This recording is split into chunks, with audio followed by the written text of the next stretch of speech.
오늘도 고단한 하루를 지나 이 자리에 오신 여러분, 어서 오세요. 이곳은 당신의 마음을 조용히 다독여주는 마음의 정원입니다. 중년이라는 시기는 살아온 시간보다 살아갈 날이 더 짧게 느껴지는 순간이 찾아오는 시기입니다. 몸도 마음도 전과는 다르게 느껴지고 이유 없이 외롭고 허전하고 불안할 때도 많아집니다.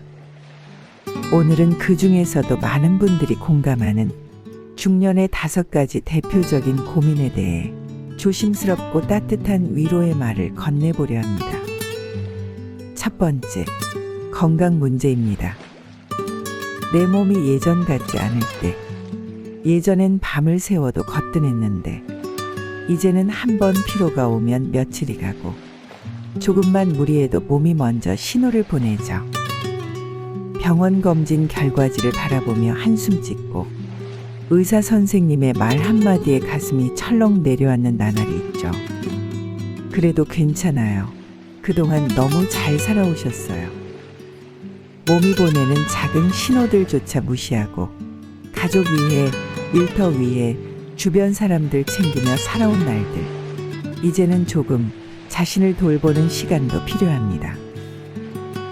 중년의 건강은 지금까지의 내 생활 방식의 결과입니다. 나의 생활 습관은 누구보다 내가 잘 압니다. 무엇을 바꿔야 할지는 내가 압니다. 작은 실천부터 해보세요. 매년 정기 건강검진을 예약해두고 하루에 30분 이상 걷기나 스트레칭을 실천하며 하루 3끼 중 1끼는 꼭 건강한 집밥으로 챙겨보세요. 몸이 나약해지는 것이 아니라 당신이 그만큼 많은 걸 감당해왔다는 증거입니다. 하루 10분이라도 나를 위한 산책, 따뜻한 물 한 잔, 그리고 충분한 쉼. 그것만으로도 지친 몸과 마음은 다시 숨을 쉽니다. 두 번째, 노후 준비 부족입니다. 미래가 막막할 때, 나이 들어 노후 준비가 하나도 안 되어 있으면 어쩌지? 이 질문이 밤잠을 설치게 하곤 하죠.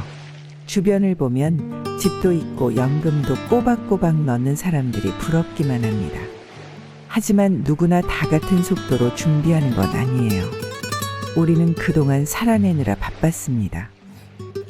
아이 키우고, 부모님 병원에 모시고, 직장에서 치이고, 가끔은 내 건강도 놓치고, 그런 당신이 지금 걱정하고 있다는 것. 그 자체로 이미 변화가 시작된 거예요. 조금씩 천천히 준비해도 괜찮습니다. 은행에 가서 자신 명의의 금융상품을 정리하고 불필요한 보험이 있는지 확인해 보세요. 국민연금공단 홈페이지에서 예상연금 수령액을 조회해 보고 매월 지출 내역을 가계부 앱으로 관리하며 소비 습관을 점검해 보세요. 돈보다 중요한 건 삶을 대하는 태도입니다. 절약은 삶을 조이는 게 아니라 내일의 나를 위한 배려예요. 걱정에 시간을 줄이고 작은 준비라도 시작하는 용기를 내보세요. 당신의 미래는 아직 늦지 않았습니다. 세 번째, 자녀 문제입니다. 자녀는 끝없는 걱정의 연속이죠. 아이들이 크면 걱정도 끝날 줄 알았는데 어쩐지 더 복잡해진 것 같죠? 입시, 취업, 연애, 결혼까지. 부모의 마음은 끝이 없습니다. 하지만 기억하세요. 당신의 자녀는 이미 충분히 잘 자라고 있어요.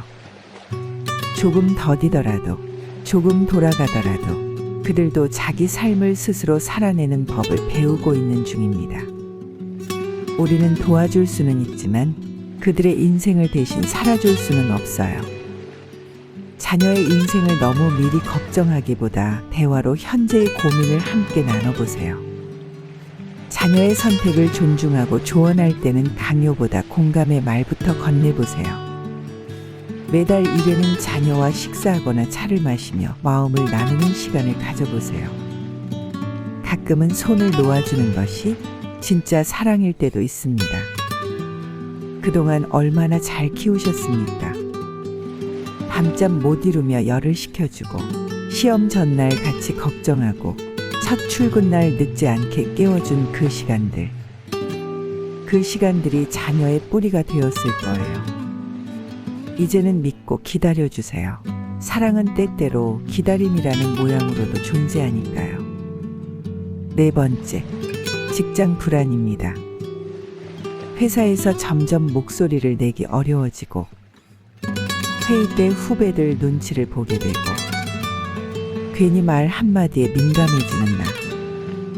혹시 나만 뒤처지는 건 아닐까?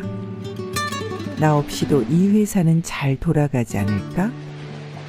그런 생각이 들 때면 스스로를 자꾸 작게 만들게 되죠. 하지만 기억하세요. 당신이 쌓아온 경력, 당신이 감당해온 책임, 그 모든 것이 지금의 회사를, 조직을, 사람들을 지탱해온 기반입니다. 지금은 역할이 바뀌는 시기일 뿐이에요. 앞에 나서던 자리에서 조금은 뒤에서 지켜봐주는 자리가 된 것뿐. 스스로의 업무 능력과 경력을 글로 정리해보세요. 후배와 커피 한잔하며 경험을 나누는 대화를 가져보세요. 일주일에 한 번은 직장 내외의 사람과 새로운 인맥을 쌓는 시도를 해보세요. 불안한 마음을 인정하세요. 그리고 그 마음을 다그치지 마세요. 당신은 여전히 의미 있는 일을 하고 있습니다. 다섯 번째, 부부 관계입니다. 익숙함 속에서 멀어질 때입니다. 오랜 세월 함께 해온 배우자. 하지만 어느 순간부터 말이 줄어들고 서로 다른 방을 쓰고 대화보다는 침묵이 편할 때도 있죠. 이게 자연스러운 건지 아니면 멀어지고 있는 건지 혼란스러울 때도 많습니다. 우리 너무 익숙해서 소중함을 잊고 있었던 건 아닐까? 함께 산다는 건 좋은 날만 함께하는 게 아니라 지루한 날도 아무 일 없는 날도 함께 견디는 것입니다. 아침에 먼저 인사를 건네거나 잠들기 전 짧은 안부를 전해보세요. 일주일에 한 번은 함께 산책하거나 식사를 하며 눈을 마주쳐 보세요. 특별한 날이 아니어도 따뜻한 말을 한 줄 적은 쪽지를 전해보는 것도 좋습니다. 지금부터라도 작은 대화를 시작해 보세요. 밥은 먹었어? 오늘 날씨 좋더라. 그런 짧은 말들이 다시 연결의 끈이 됩니다. 서로 너무 많은 걸 바라는 대신 있는 그대로의 모습을 인정하는 것. 그게 중년의 사랑이고 오래된 관계가 주는 따뜻한 울타리입니다. 오늘도 이 시간을 통해 당신의 마음이 조금은 가벼워졌기를 바랍니다. 중년은 끝이 아니라 새로운 삶을 준비하는 인생의 오후입니다. 조급해하지 말고 자신을 너무 몰아붙이지 말고 하루하루를 충실히 살아가면 그것만으로도 충분히 잘하고 있는 거예요. 마음의 정원은 언제나 당신 곁에 있습니다. 다시 힘이 필요할 때 또 찾아와 주세요.